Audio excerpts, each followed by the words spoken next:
friends.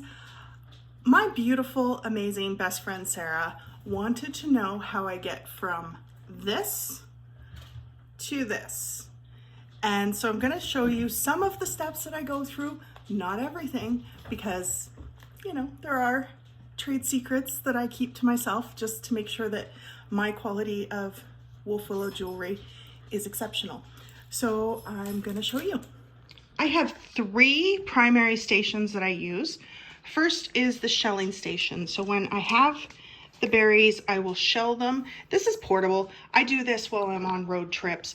The powder from inside the berries goes here. I have another cup that sits there for the shelled seeds, and then these are the fresh ones. And I will show you how I do that in a moment. Next, I pierce and polish, and that is this station, and I am not showing you that process because that is my trade secret. And then this is my beading station, and I have a beading cover downstairs, which I've shown you on my Facebook art group before, and I just set it up based on what project I'm working on. And this is also portable. Everything is portable.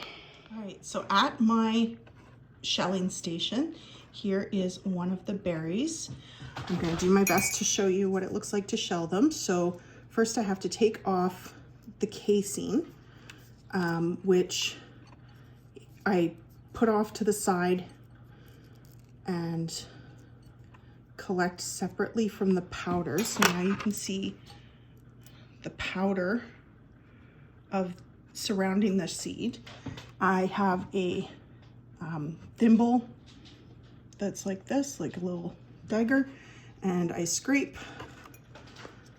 the shell of this, or the seed, and remove all of the powder.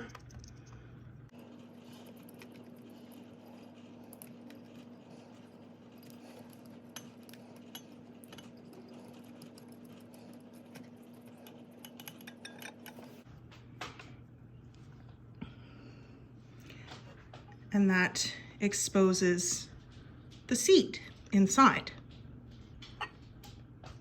And then I collect the powder, and I've recently built a relationship with a soap maker who is going to use the powder to create soap. Traditionally, it was used as a thickener that you would add to a stew, or as a flour that you would use for baking things like brownies. And those were the uses for the Wolf Willow powder. And I have not tried that yet.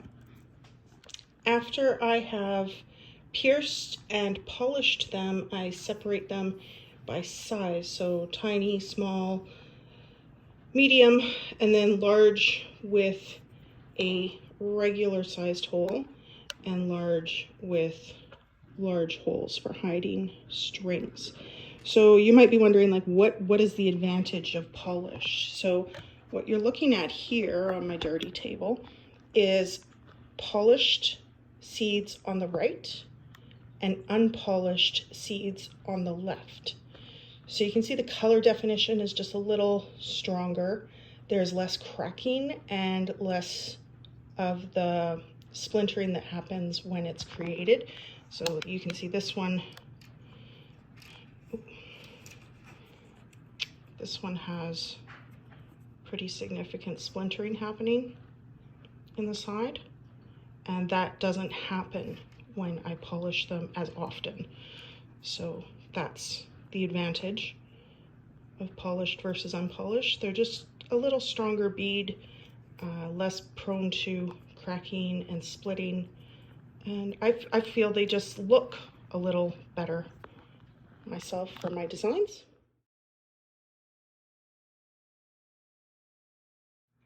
So you might be wondering why I sort the bead size, and the best example I can show you is in the earrings.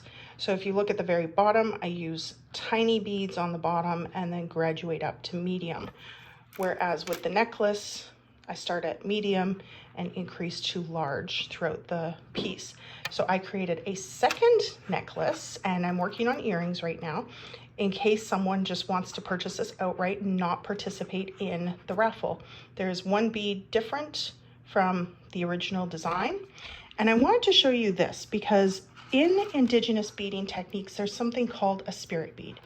And this is a bead which is off from the pattern to remind us to stay humble, that only Creator creates perfect designs, and that we as humans must stay humble and remember our ability is only Creator given and only as good as they see fit. So for the spirit bead on my Wolf Willow designs, I use a black evil eye bead in glass. It sits at the nape of the neck. Evil eye, it originated from the Middle East and became naturalized throughout the Celtic communities and into Asia, and has been adopted by many cultures throughout time. I was taught about evil eye as a child in regards to my Celtic teachings, and so I incorporate that into my designs. You're welcome to look up information if you want to know more about it. I really appreciate the support from everybody who has bought a ticket, who has shared it, who has commented. I am working really diligently with Pixie to do her service dog training.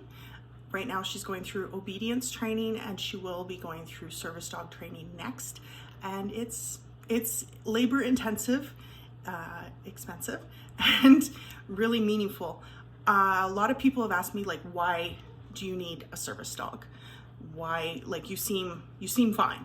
And the reality is, because living with schizophrenia, I have worked for years to get on good medication, stay on good medication, and balance my life so that I suppress the occurrence of breakthrough symptoms.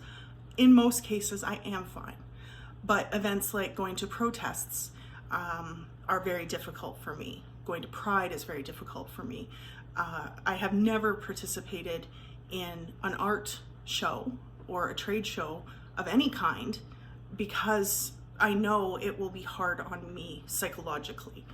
My symptoms come through in stressful situations, and I'm hoping that I'll cancel less on friends and when we have plans, and be able to go to these events more often and just be more engaged in life, having a service dog with me at all times who's trained to help me to recognize when I'm having symptoms and to reduce the anxiety that comes with it. So finally, I just wanted to show you the length of the earrings is not quite shoulder duster, but getting there. So some shoulder dusters are quite long. These ones are just about as long as my neck and have this beautiful little topaz briolette on the bottom. I love working with briolettes. They're one of my favorite gemstones. So thank you so much.